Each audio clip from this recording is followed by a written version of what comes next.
want to go too far into academia and how people do valuations and how Oh, much can we?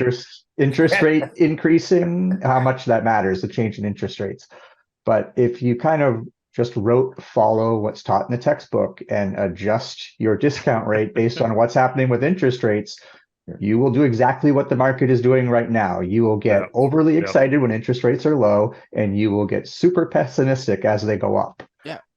If you balance it out and just pick kind of a middle of the road interest rate and not buy as heavily when things get too expensive to that rate and buy more when they're cheap relative to that rate, I think you'll find yourself happier in the long run with your returns and also just calmer throughout the whole process because you Yes. won't be going back and forth fearful that things are expensive or that you're missing out, etc. Yeah, Nate, this is probably a good time to jump in. You'd mentioned wanting to talk some about financial. That's one of the sectors of the market that is probably most directly affected by rates. These are folks transacting in money, and the cost of money is interest rates. So when you look at the financial sector, what are you seeing today? How is that being impacted by rates? It's not pretty. pretty much everybody's seeing their margins squeezed because they're having to pay more for deposits and more for capital, and they're having a tougher time lending right now. Mostly because they're worried that folks are going to be able to pay them back because they're seeing an increase in non-performing loans as they go out. So they're getting tighter with lending, but not so restrictive as we've seen, say, in the past during the financial crisis or even during the last dot-com bubble 20 some odd years ago. It's not quite to that point, but it's progressing in that direction still. Non-performing loans are continuing to increase. So we see bank earnings estimates coming down pretty much across the board. If you follow the newspapers, you'll see an analyst coming out every day or two saying they're lowering their estimates for the big six banks. We've seen Chesswood, which is a small cap commercial lender, does their own lending.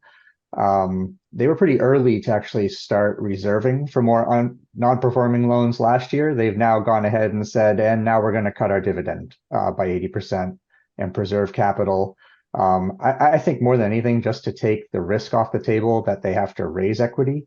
It also allows them, though, if things start to turn, to be more aggressive because they will have more capital on hand coming in each month instead of going out as dividends, and they can be more aggressive lending as things start to change.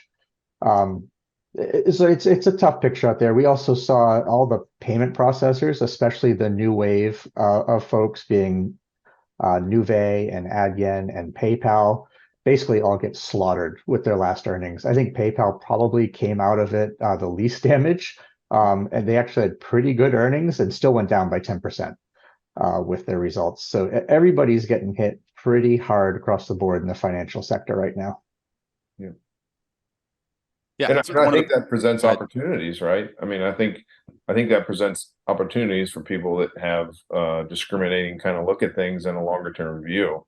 But because as you mentioned, Nate, like those are companies that are growing, right? And I think they are. We estimate the value of those businesses are growing. They're relevant companies, and they're going to be bigger 3, 5, and 10 years from now. The only question is how much bigger.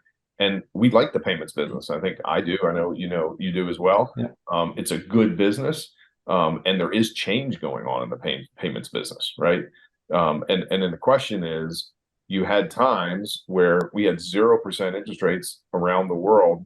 I don't think any of us was using a discount rate of 3% on those future earnings or whatever. Nope. We were all normalizing or it even saying, 7. hey, let's pick a I number. I never dropped below 10 personally. Right. So like we didn't do that. We didn't play that game, but yet the valuations went way up because other people did, and then they came down. My premise is that you overshoot in both directions, right? And Howard Marks has said this. It's the pendulum idea. The farther it swings up on the overvaluation, it may come down to where it should be, and it'll run way past it again. So like that's what we see in some of those growth businesses, right? That are high growers, and the rise in interest rates has certainly impacted the valuations. Over the long term, though, I think for most of us, we kind of had a steadier view of things anyhow. But it goes by that price that it should have been at, and that presents opportunity.